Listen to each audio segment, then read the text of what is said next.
This is the basketball show. What they gonna say next? Well, hello. It is the final basketball show of the season, which has been proudly brought to you by TCL 2K and News Corp. I'm Jo Healy here in the studio. Shane Heal is at home in the Shire. Hammer, how are you doing? Yeah, very well, thank you. A little bit bored down here. Looking forward to the basketball show and a lot of basketball on at the moment, Joe. So we're loving that with the Boomers and the NBA and all the rest of it.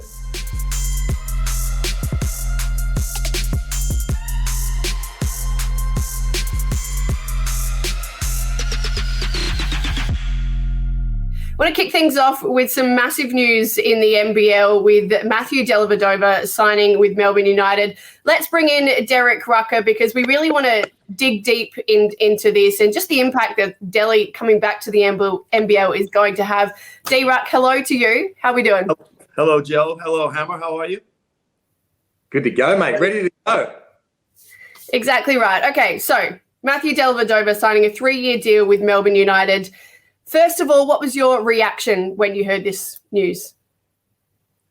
Well, I was really excited. I mean, it's another big signing for the league, obviously. I was a bit surprised early when I first heard it, but then as reports were a bit more enlightening and said that he's still looking for NBA free agent opportunities, and that's, obviously going to be his first chance. I think he will have a chance to get an NBA veteran minimum contract. Now, I'd imagine he'd be looking to try and get onto a contender. But now, Shane, I've been hearing some pretty big dollar figures thrown around for each season that he's in the NBL, which leads me to believe whether or not that's good value. If these figures are true, Shane, wow, I find it really hard to believe that he is going to be able to perform to the value of that contract. The NBL is not a joke. We saw Ryan Broekhoff struggle this season to perform. Look, Melbourne United have made a risky decision here. We'll see how it plays out. Hey, on Hammer, before you get into that, D-Ruck, what kind of figures are we talking about here? Well, I'm hearing upwards of $750,000 per season. I'm not sure what Shane's research has come up with, but those are pretty lofty figures, Joe. They certainly are. Hammer, what are you thinking? Yeah, well, they are. They're talking about $750,000 a year. Apparently, his agent wanted over $1 million a year, but that just wasn't happened. Interesting signing for Melbourne United. We know that Daly is, he's a champion. We love his toughness, his hustle. When you're starting a team, when you've got that sort of culture and that toughness and leadership, it's going to be good. But does it translate to what the fans will expect? Like when Andrew Bogut came back into town, he dominated the league. He was an MVP. He changed everything for the Sydney Kings. I'm not sure that the same sort of numbers are going to get put up from Daly, probably 10, 12, 13 points a game, 6 or 7 assists, defensive assignments. So he'll make the team better. But I just want to make it clear, fans, don't expect that he's going to be putting up 25 a game because his shot's not pretty and he's just not a natural scorer. So in that case, Hammer, what's the incentive for Melbourne United in signing Delhi? Well, I think the incentive is you bring back, one of our all-time greats as a boomer, somebody with NBA history. There's no doubt this is a huge signing for the NBL in general to be able to bring these guys back with that international experience. He's a champion guy. He'll make his team better. Don't worry about that. A fantastic leader. And I think all of Australia admire, or I do anyway, what he's been able to do considering he wasn't drafted and he's forced his way in to play significant minutes and to win a championship with LeBron in Cleveland. So well done to them, and it's fantastic for the league. Just want to set the expectations that he's probably not going to be dominating the NBL. What do you think, D? Well, Shane, I think it's a little bit of the power race, right? I think Sydney and Melbourne, they're vying for that. Who is the number one team internationally? Right now, I would have to say in the NBA circles, I would think the Sydney Kings because of what Andrew Bogut did in his time here.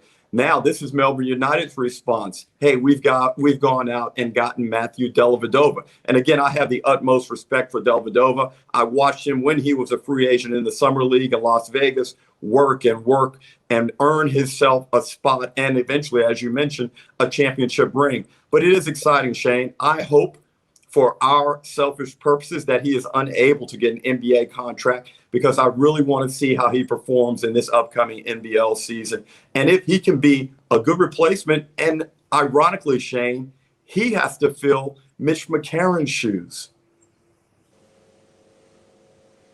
Yep. Well, I mean, it's interesting because McCarron obviously doesn't come with the same price tag, doesn't come with the same reputation, but McCarron's been able to win a championship. And I think what we'll see next season is that teams are going to improve drastically. There was no doubt Melbourne United had the best team on paper and they were able to get it done. Next year is completely different with 3 imports back in. It's not going to be the domination of Melbourne United like we saw this year. Wait a minute. Come on now. Hey, wait a minute. Here we go again. Look, it only happened because Cotton got hurt. Let's not go overboard with all this domination. You're still on the first train. Yeah, I am, Joe. I am on that train. You got to put asterisks next to that Melbourne United victory. It's like if Jordan's No way. Huh? A win is a win. Okay.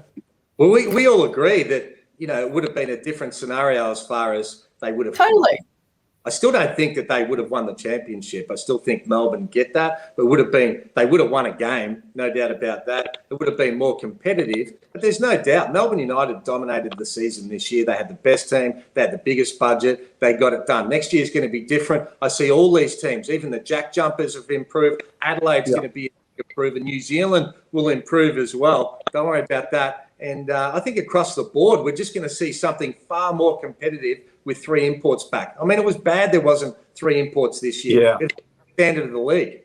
Joe, you are right, though. I mean, maybe this is the new normal, Joe, with injuries and COVID. We just got to get used to, this is the way championships are won now. It's almost the survival of the fittest. We're seeing that with Phoenix now. So, Joe, maybe I need to rethink my ways and come more into your line of thinking. I like that, Dee. Thank you. Appreciate it. Just one more very quickly on United, given the fact that they've got 3 imports coming in. What does having Delhi on your roster do? Does that spark even more interest from some of these younger imports, especially given perhaps they've blown a lot of their budget on Delhi? Well, Shane, I think when Delhi says something, it will be taken as gospel by all the other guys on that team. So Coach Dean Vickerman has a great tool there with Delhi. He can dispense that information to Delhi, and then it goes straight out to the team. And I doubt if anybody would be questioning Matthew Dellavedova's expertise or his commitment to excellence. Well, there's no doubt he sets the culture, doesn't he? I think he's a coach in the making. He's the on-court coach. He has been for a long time as the point guard anyway. So, but I tell you what, they won't be getting expensive imports, I wouldn't have thought, considering the budget between that backcourt with Matthew Dellavedova. Let's not forget Bubbles. He's not playing cheap either. He's one of the highest paid players in the competition, Chris Golding, and so he should be. But that is a big budget blown between those 2 players.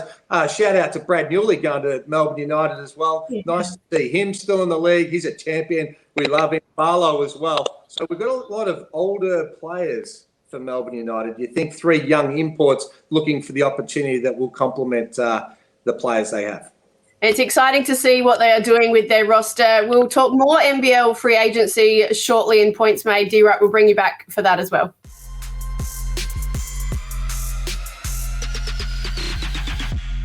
All right, Hammer, it is time for our TCL starting 5. Before we get into it, though, a special shout out to TCL themselves.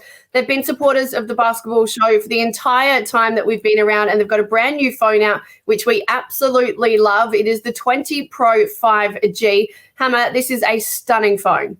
Well, it certainly is, and it's got all the features of way more expensive phones, Joe. So get out there, great quality, and they've certainly been great supporters of the basketball show and international sponsors of basketball in general with Phoebe. You see their signage all over the world right now.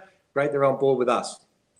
Yeah, we love TCL. The phone as well, only $799. The camera is stunning on this as well. I certainly love using their products. So get out there and get a phone if you can. We will get into our starting 5 now. Hammer, the Boomers, I want to go through individually. First of all, shout out to Paddy Mills. He's had a week, hasn't he? Well, he certainly has, and proud moment for him and basketball in general that we've got somebody else carrying the flag from the basketball community. So well done, 4th Olympics, and he'll have an enormous tournament as well, and a little game winner just in the preseason. We'll take that. Yeah, a little casual buzzer beater. Absolutely loved that. Now, one of the shining lights of that game was Matisse Thybulle, his first game as a Boomer. What did you make of his performance? Well, I thought he was fantastic, and I went back and had a look at his vlog as well. I don't know whether you've seen that. It was fantastic to see him getting ready for his first practice session and him being a little bit nervous, saying he didn't know any of his teammates' names or the plays or what to expect and all the rest of it. Didn't know what a barbecue was. So he seems like he's been a great fit. I love him. I think his athleticism makes our team a little bit unique. We generally haven't had that sort of quickness to be able to defend, to be able to rebound, to be able to finish above the ring as well. So he's been fantastic. I think his defense is going to add another element for what the Boomers are going to do. I think he's going to play 3 and 4, and he gives us a chance to really achieve some great things. And also something we didn't necessarily expect from him, his offensive prowess. I think he had 15 points in that first game, 3 of 3 from deep. That's something we haven't really seen from him with Philly. No, we haven't. We know he can shoot the 3 ball, but I hope he doesn't fall in love with it. I think what he does, we've got so many guys that shoot the 3. I think we need him to continue to be really aggressive at the basket. Again, play off the dribble. He's cutting, he's slashing to the basket. Hit the 3 when he's open, but the priority is being able to put the ball on the floor because we don't have that many guys that can really do that. And especially with how many threes we expect Joey and also Paddy to be able to take. Well, another really exciting component to that first game against Argentina was seeing Dante Exum back out there fit and healthy. What did you like about what he brought to the court? Well, I was excited. I really was. And, he hasn't played much basketball. So this is his opportunity to get into a great environment with his mates from Australia. He's going to be supportive. But I think also, same thing as Thibault. He can put the ball on the floor. He's different. He's long. He can finish at the basket. And I think that gives us a really good spread. And I think his defensive prowess as well with that extra length, being able to play multiple positions with his length and size. You forget how big he is. You talk about him being a point guard, but his overall length is huge for us. And I think that allows us to go with that small ball lineup that we're all talking about that's going to give us a chance to succeed. So I was really impressed and can't wait to see him take his game to another level. Yeah, I think the general consensus from basketball fans has been that it's been really exciting to see Matisse and Dante play alongside each other. I know we want to see Josh Green out there as well and just see that young athletic Boomers squad that we haven't really seen for a while. Now, we had Delly on the show last week. We've talked about him already signing with Melbourne United. He didn't score in that first game, but he certainly created some good plays off the ball. He had that screen for Paddy at the end of the game as well. Do you think that he obviously hasn't played for a long time, but he's building, isn't he? Well, I think what you're going to get from Delly is you're going to get his leadership, his toughness and his effort at the defensive end. We know he's a great passer. He reads the rotations on pick and rolls as well as any player we've seen in a Boomers jersey. And we already saw a little bit of that. Use that pick and roll, threw it up at the ring. They're going to change that, so we're going to need him to be able to finish at the basket as well. And we're going to need to see him make a couple of shots. His shot looks a little bit confused at the moment. He's made a number of changes to his technique over the years. So I hope he finds some sort of rhythm and he can make those ones that he's not respected for, and because they'll help on other people. So if he's wide open, he needs to be able to make that fit. And it doesn't mean that he's going to throw up 4 or 5 threes a game. Just hit a couple, 1 or 2, just to keep the defensive honest. Question marks over who starts out of him and Dante. Who would you rather see out there? Well, I don't think you necessarily start with your best players all the time. I think that the way Gorge has gone with the starting 5 isn't a bad sort of feel for me. And I think what you do is you have Thibault come off the bench. I think you have Dante Exum come off the bench. And they give that injection of energy that you might not necessarily get from Daly, particularly at the offensive end. So I like the rotations they've gone with. I think it changes up. They go more small ball. And you bring that athleticism off the bench. And I think that's going to be something that will continue to evolve. Those guys will know their role. They start to really feel that role and embrace it as well and get success from it. Well, next up, Joey Ingles. We know that we've talked about what an incredible NBA season he had with Utah, but there have been concerns when he puts on that Boomers jersey that he gets a little bit conservative. I think he had 16 points, ended up hitting 4 from deep. But what do you want to see from him out there? Well, I thought he had a great balance. And you're right. Over the years, he tends to want to sacrifice his game and not take shots when he's open. And I think what he has to do is continue to take an aggressive mindset into this Boomers lineup, just like he does with Utah, really reading the defense, being able to hit the shot as soon as he's open. He can't hesitate. He has to knock that thing down. But he has to use the pick and roll, get the teams into rotations. He's got such great vision, great length to be able to find his open teammates. And when he's aggressive, good things happen. So it's not always to score for Joey, but he has to be able to continue to bring the mindset. He did in game one, and I think that balance is really going to play a critical role. We know he loves playing for the Boomers, and I think he's going to have a great tournament. Yeah, by all reports, he was super excited to be out there in the green and gold. Now, Aaron Baines thought that he was a shooter in that first game against Argentina. What did you feel about watching him try and fire from downtown?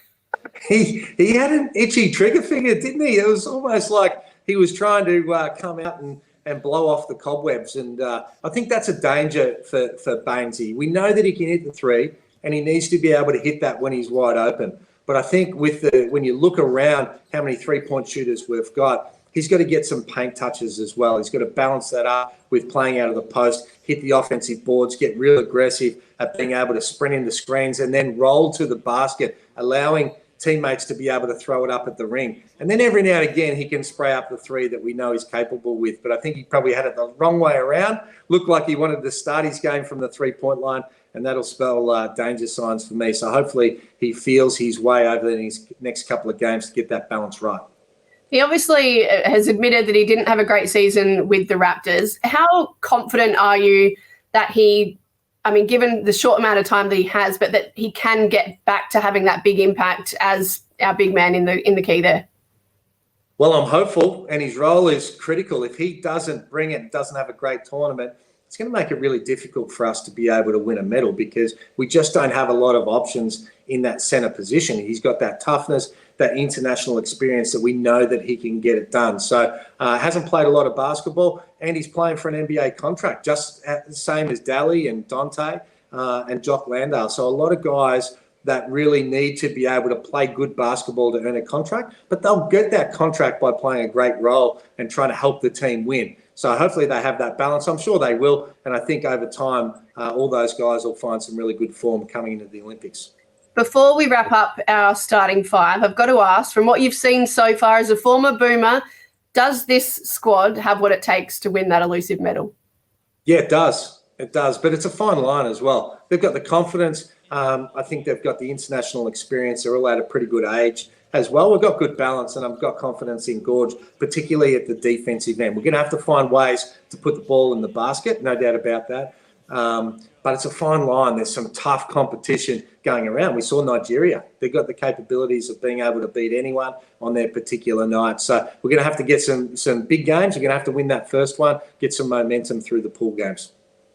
Beautiful. Well, we wish them all the best. We'll be watching on with interest.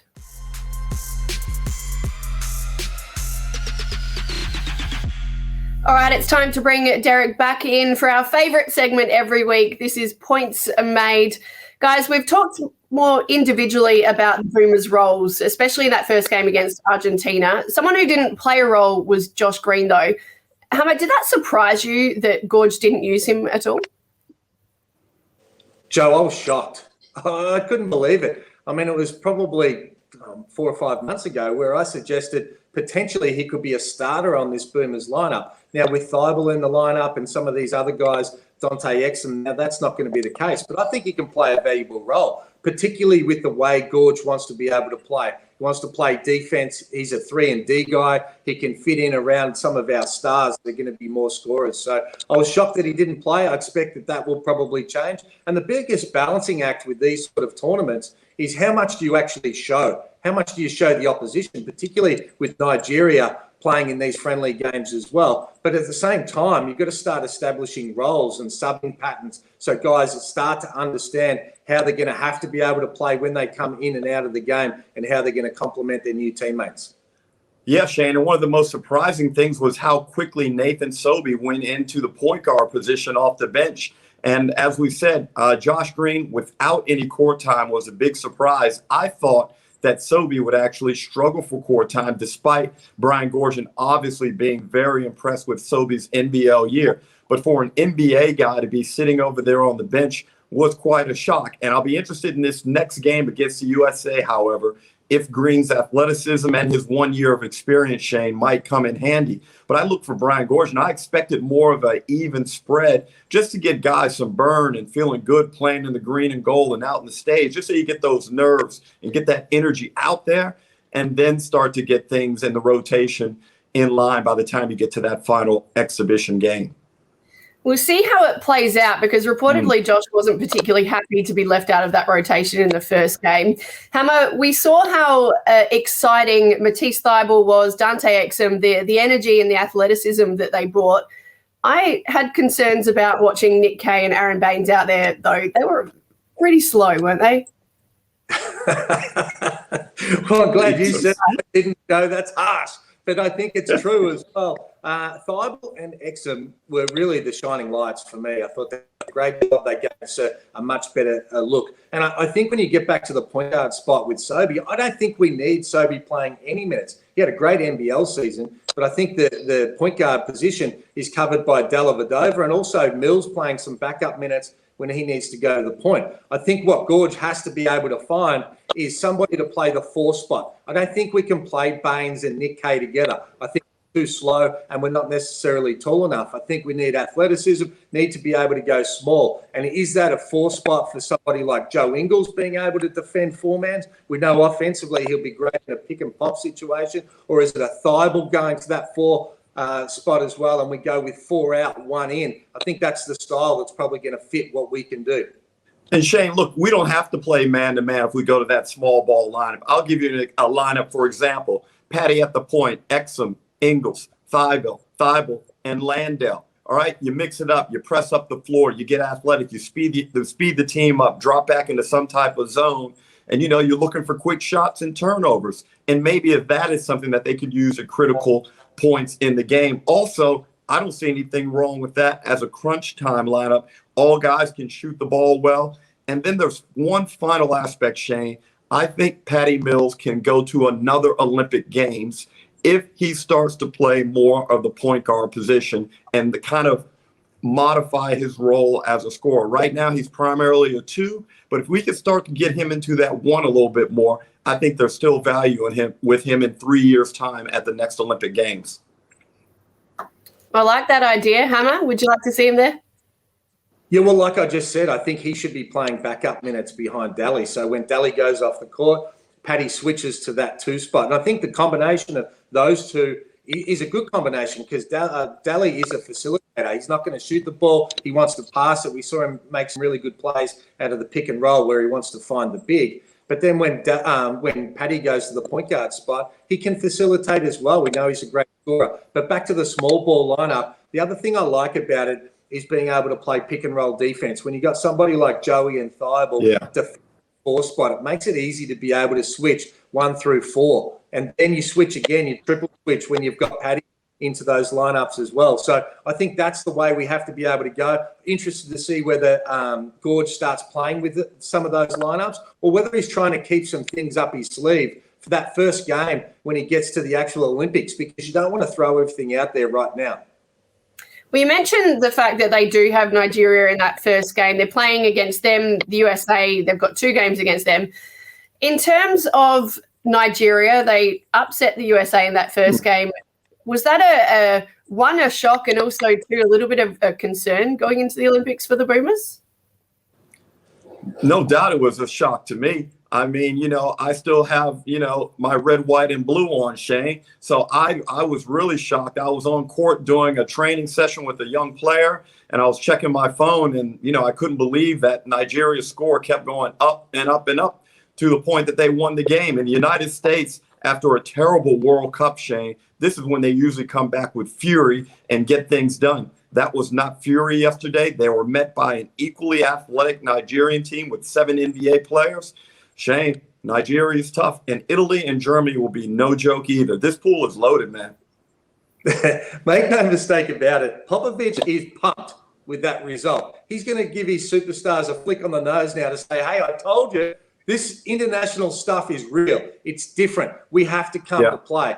exactly what he wants. He's going to be grumpy pop now. He's cancelled the media stuff as well. And he sends a serious message to these guys where now they start to listen and go, this will be embarrassing if we don't come back with a gold medal. And if we can't beat Nigeria, we need to pull our fingers out and start being able to make plays at international basketball. Nigeria are legit. And that was their grand final, though. And it probably helps Australia that the Boomers sit back and they see that this team is legit. They can beat the NBA guys from America. So this is good for Brian Goorjian because he's the best at being able to sell that the team they're coming up against is so potent. Well, now it's in black and white. They're potent, all right. They beat the US, and this is a danger game for Australia. And I think it's exactly what Goorjian and the Boomers needed to be able to take care of a potent team.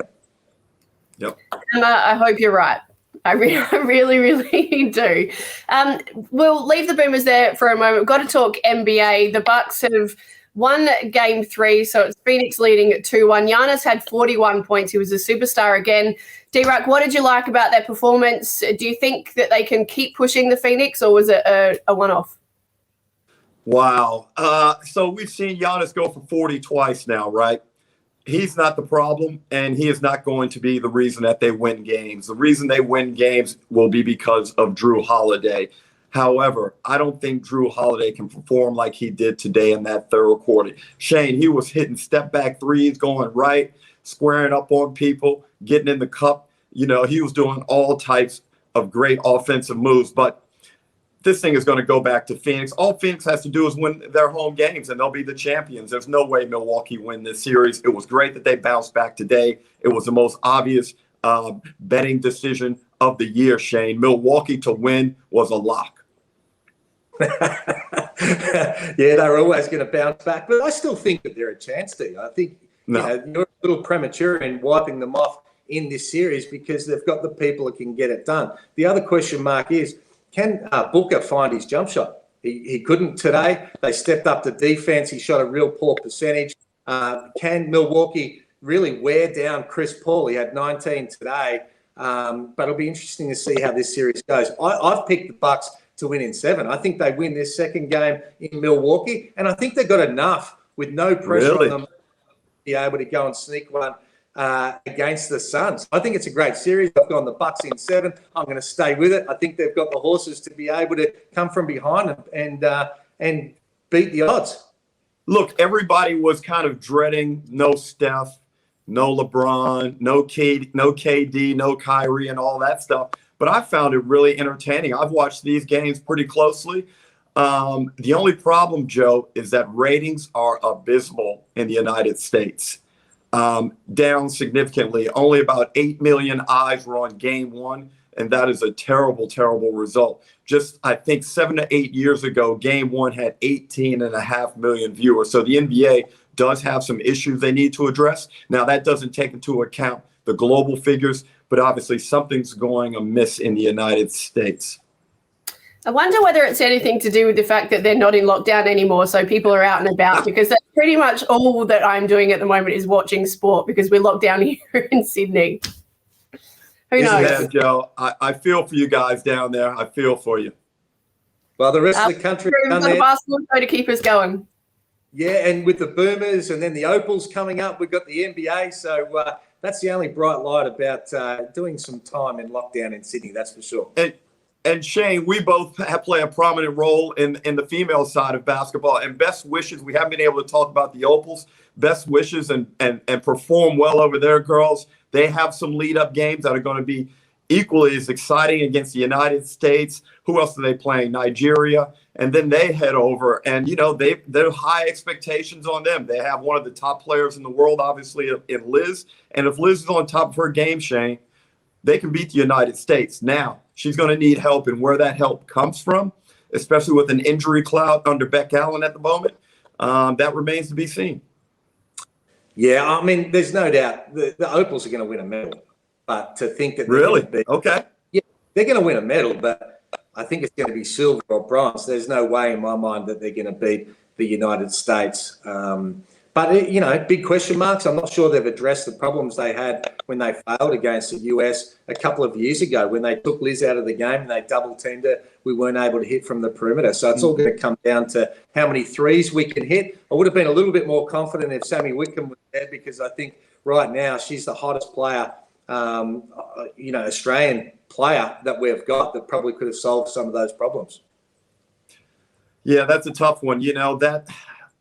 It was Leigh or Sammy, and I just don't. I mean, it was always going to be the biggest issue throughout that selection campaign. And obviously, we all have a soft spot for Leigh. She's been a tremendous ambassador. She's been a great domestic player. She's been great for the Opals. But I think, Shane, if I had to make the choice, I probably would have gone with Sammy Whitcomb and made some adjustments around there. It's at 35 to 36, Shane, we've been where Leigh is, and it gets tough backing it up. And I hope that she's able to do it. I wish her all the best. And again, best of luck to the Opals and bring back silver or gold. Yeah, here. Well said. I think they've got their first game against the USA early Saturday morning. They play before the Boomers, so we'll be up watching that one. Guys, that's all we've got time for. Thank you so much to you guys. Thank you to everyone who's watching. Thank you to our sponsors, TCL, 2K and News Corp. It has been such a fun season. We've got a couple of weeks off and then we'll be back for another round of the basketball show and Coach Hammer next time around. Can't wait. Yeah, I'll be looking forward to coaching and balancing the different roles. But big thank you to you, Joe, from the basketball show. You have been unbelievable. You've been a favorite of everyone.